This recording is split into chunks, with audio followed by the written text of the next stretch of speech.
Boy, we have been talking a lot the last few days about supposed mail-in fraud.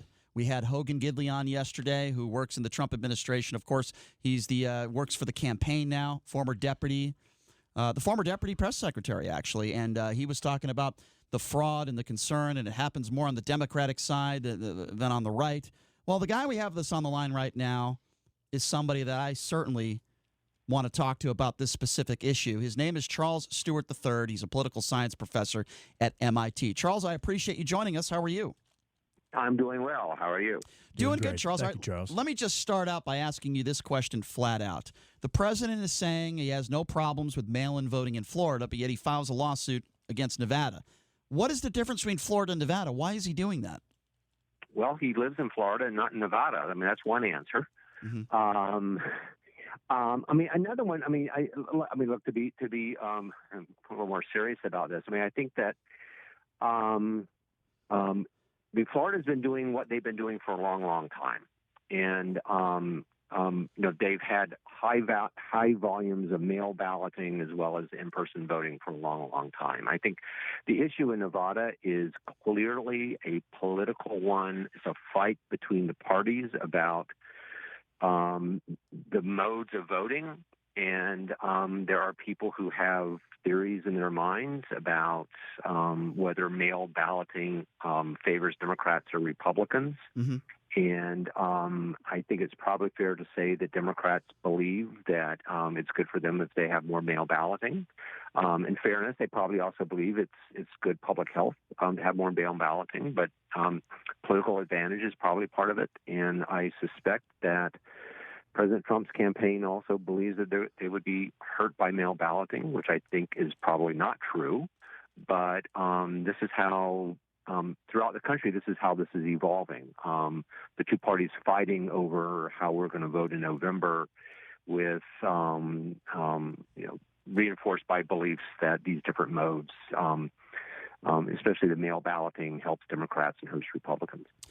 So, correct me if I'm wrong on this one. There is not a lot of evidence of mail-in fraud in any way, shape, or form in the last 20 years. Has it happened? Yes. But can you give me the numbers to the extent that some, including the President of the United States and some in his administration, are saying that it could sway the presidential election? Is there any evidence to that at all? Yeah, let me tell you what the evidence is. The first thing, I'd say there's kind of 3 points. The one you've made, which is that the amount of fraud is above zero, and that's absolutely critical and to know and to acknowledge. The second thing is that the amount of fraud measured by the number, say, of prosecutions that have been done for voter fraud, particularly mail ballot fraud over the last 20 years, amounts to something like one prosecution per something like 100 million, 10 million mail ballots. So, the amount is vanishingly small. I call it homeopathically small. The third thing to keep in mind is that when we observe mail ballot fraud, it almost inevitably is onesies, twosies sorts of things. It's even more rare to see wholesale fraud, kind of a large syndicate organized around manipulating the ballots. It's usually something, the most common one you see is spouses signing for each other, or you see, Widow Jones, Papa Jones just died, and she knows that, how he would have voted, and she sends his ballot in one last time, and she gets caught. It's stuff like that. And I guess the fourth thing I would emphasize is that when it does happen, and there are a few cases where it's organized, that's always small potatoes elections. A local race where maybe 20 ballots would, in fact, tip the results. We don't see 1,000 ballot, 10,000 ballot frauds out there. What do you consider it when a ballot is submitted properly but is lost? Do you consider that fraudulent, or what do you consider that specifically?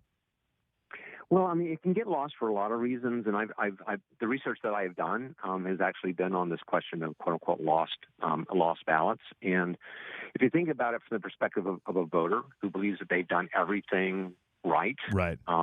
right, and then the ballot doesn't get counted. So what happens? Well, the big reason that comes between the voter and the vote getting counted is the ballot being rejected because the signature wasn't on the envelope that got returned. And when you talk to election officials about this, they will tell you that they're pretty certain from their practice that this is not because someone's trying to pull a fast one over them. It's that voters have overlooked or have forgotten to sign the ballot. And so that's the most common one. You made a statement, and you said that African American and Hispanic first-time mail-in ballot voters are more likely to have their ballots rejected. Right. So correct me if I'm wrong, but wouldn't that give the advantage to Donald Trump then in that specific situation? I mean, let's be honest. Well, yeah, no, and in fact, I mean, I have pointed this out that if we now, what you're referencing is a report that some of my students did in Florida, which was actually before the pandemic. They were looking at the votes in Florida, where African Americans, young people, first-time voters were more likely to have their ballots rejected. Now, think about in a state that used to have 5% of their votes by mail going up to 50, 60%. Mm-hmm. And you're exactly right that the rejection rate, to the degree that the rejection rate is an issue, it's going to hurt Democrats and not Republicans. So we mentioned the rates going up significantly. You've seen what's happening in New York, where I think they had 8 times the expected amount of absentee ballots. I have a couple questions on metrics. Do you have any idea how many absentee ballots were turned in, or mail-in ballots were turned in the 2016 election, and what that number projects to be in 2020? And then do you have that same metric for the state of Nevada? Oh man, feel like I'm in my doctoral exams here. I mean, I do know. I mean, we could do quick back of the envelope calculations nationwide. About 20% of ballots were cast by mail in 2016, so that works out to about 26 to 30 million mail ballots in 2016 nationwide. Gotcha. In 2020, the electorate's a bit larger, and it's going to be between 50 and 60% of the electorate. So we could count on something like 80, 90 million mail ballots, going up from about 25 million. And so, a 2 to 3 time increase. Wow. And the important thing to keep in mind before getting to Nevada is that most of that growth is going to be in states like New York. Right. And I think that that's one of the things that those of us who are looking at this nationally are actually really concerned about, is that there are a number of states, mostly in the West, that have had vote by mail systems. Oregon, Washington, Colorado, Utah, even California and Arizona. The growth is not going to come from those states. The growth is going to and the number of rejected ballots in those states is relatively low. Gotcha. If you're just joining us, we're speaking with Charles Stewart III. He's a political science professor at M.I.T., certainly a smarter man than I, and he certainly knows what he's talking about. So let me ask you another very, very important question, Charles, if I may. Can you explain to us what is the difference between an absentee ballot and a mail-in ballot? Because, I think that's a very important distinction. My understanding is the only difference, the way they look at the vote and the way it's, I guess you could say, the way it's, what's the word I'm trying to look for here? The way they look at the vote after it's mailed in, it's no difference, right? The process is the same. The only difference is you have to ask for it. Am I wrong in that assumption? What's the difference? You're basically right. I mean, there's 2 misnomers in this area, and one is precisely this vote by mail versus absentee. And I think the distinction that people are trying to draw, and I think the distinction President Trump is trying to draw, is whether you have to ask for it or whether it comes to you automatically. Right. The other misnomer is actually voting by mail anyway.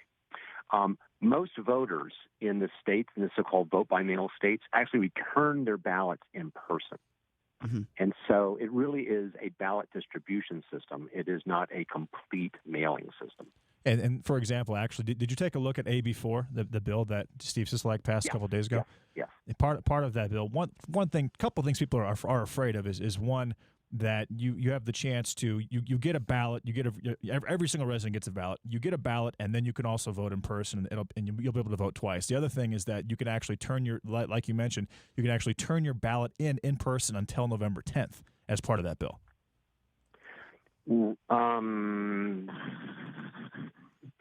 The latter part, by my reading, I could be wrong. As I understand it, as I understood the bill when I read it, you can, if it's postmarked by election day, it can show up 10 days later. Right. Right. So the idea that you could vote it after election day and then bring it in is not quite right. But it could arrive after election day. I mean, I think there are good public policy reasons not to do that. Sure. Quite honestly. Mm-hmm. And we could talk more about that. And let me say, being an absent-minded professor, I forgot your first. That's okay. Well, Charles, I again, another important question I want to ask you is this: do you foresee, and this is the billion-dollar question, right? Do you foresee any widespread problems with mail-in balloting on election night? I mean, the ones I foresee are not the ones that are mostly in the mail. My main concern, I have a couple of concerns.